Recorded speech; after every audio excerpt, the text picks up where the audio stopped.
आज यहाँ उपस्थित जिनको हमने भी सुना, मेरे लोकप्रिय मंत्री आदरणीय मनोहर लाल पंत जी, हमारे लोकप्रिय जनप्रिय विधायक आदरणीय रामरतन कुशवाहा जी, मेरे जिला के अध्यक्ष आदरणीय हरीश रावत भैया, भाई साहब लगाना जरूरी हो गया अब आपके नाम के साथ में, हरीश रावत जी, यहाँ पे उपस्थित सोनाली जी, हमारे जिला के अध्यक्ष सत्यप्रकाश जी, मेरे एसपी साहब मोहम्मद मुश्ताक साहब, चौहान जी और एमए साहब, धन्यवाद सर। और जिन लोगों का मैं विशेष रूप से धन्यवाद कर दूं, मेरे जिला पंचायत के अध्यक्ष आदरणीय कैलाश जी, एक बार जोरदार तालियां। दोनों बहुत ही भव्य मूर्तियां बनाई हैं। और जिला पंचायत के सारे सदस्यों का भी धन्यवाद। एक बार सब उड़ जाएं जो यहाँ पे आए हुए अभी उपस्थित हैं। शाबाश, ये आप लोगों ने पास कराया, सदन में किया, माननीय विधायक जी का आप लोगों को स्नेह मिला, और आशीष जी आपने तो और भी बहुत मूर्तियां लगाई हैं बानपुर में। अटल जी की जीवन शैली दूसरे राजनेताओं से बहुत अलग रही और उस पर हमको गौर करना चाहिए। पार्टियां इस देश में बनती थी एक परिवार को आगे बढ़ाने के लिए, और बाद में जब राज्यों में पार्टियां बनना शुरू हुई तो वो भी एक परिवारवाद में झूलती रही। जिस पार्टी ने इस देश को आजादी कराई, बहुत मेहनत करी कांग्रेस को उस समय के लोगों ने, पर ये देख लीजिए उसको पूरा बदल दिया गया उसका स्वरूप, और सिर्फ एक परिवार के पीछे हो गए। कुछ लोगों ने इस परिवारवाद का शुरू से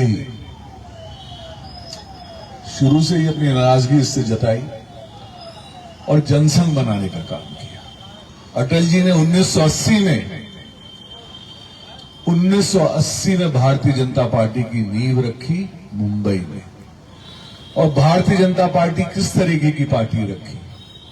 अटल जी चाहते तो लोग उनके पूरे देश में जानते थे, पूरे देश में उनकी फैन फॉलोइंग थी, पूरे देश में उनके वोटर थे, वो भी एक परिवारवाद की पार्टी बना लेते। पर अटल जी ने ऐसा नहीं किया। अटल जी ने कार्यकर्ताओं, कार्डर बेस्ड पार्टी का निर्माण करने का काम किया। एक ही कार्डर बेस्ड पार्टी मिलेगी जिसमें हम सबको साथ लेके चलने का काम करते हैं, सबको साथ लेके चलने का काम करते हैं। कोई समाज हो, कोई धर्म हो, हम सिर्फ एक ही चीज कहते हैं लोगों से कि आपके मन में देशभक्ति होनी चाहिए। ये देशभक्तों की पार्टी है। अटल जी के मन में सिर्फ अगर एक ही भाव था और हमेशा रहा, चाहे वो प्रधानमंत्री रहे हो, चाहे विपक्ष में बैठे हो। विपक्ष में उन्होंने ज्यादा साल गुजारे, और जब देश की बात उठी तब अगर उस समय के प्रधानमंत्री चाहे कांग्रेस के रहे हो, उन्होंने ये उनको आग्रह किया कि आप संयुक्त राष्ट्र में हिंदुस्तान का पक्ष रखने जाएं, तो अटल जी इस राष्ट्र के लिए, जबकि विपक्ष के नेता थे, तब भी गए और राष्ट्र की बड़ाई करने का काम किया। आज देख लीजिए, एक राहुल गांधी जी, पहला मौका मिलता है तो इस देश को कोस लेते, पहला मौका मिलता है तो इस देश की जनता को कोस लेते। कुछ नहीं समझ में आता तो क्या कहते हैं, लोगों में भड़काना शुरू कर देते। तो ऐसे लोगों को दूर रखें। अटल जी एक कवि भी थे और बड़े महान कवि थे। सबने कविता पंक्तियां पढ़ी उनकी, आप कभी उनकी किताबें पढ़िएगा।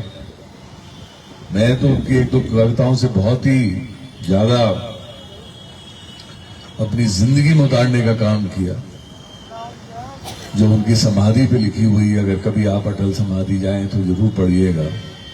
मेरे को एकदम से भी याद नहीं आ रही, मैं बाद में कभी उसको पढ़ के सुनाऊंगा आपको। पर अटल जी जब भी जिससे भी मुलाकात करते थे, मेरा सौभाग्य रहा उनसे बहुत बार मिलने का, क्योंकि पिताजी सांसद थे, और उनका आशीर्वाद प्राप्त करने का। पर ऐसा इंसान मैंने आज तक नहीं देखा। जब उनका पहली बार वो चुनाव जीतने वाले थे, देश के प्रधानमंत्री बनने वाले थे, तो मेरी उनसे एक जगह भेंट हो गई, एक रात्रि पहले। बड़ा पर्सनल है। मैं उनसे मिलने गया, मैंने उनको प्रणाम किया। मुझे नहीं पहचानते थे। मैंने कहा मैं पंडित विश्वनाथ शर्मा का सुपुत्र हूं, आपके सांसद हैं। तो हंसने लगे। मैंने आप यहाँ पे बैठे हुए हैं पब्लिक के अंदर, कल तो चुनाव का घोषणा होगी। तो हंसे और बोले चुनाव आते हैं चुनाव जाते हैं, पर ये राष्ट्र चलेगा।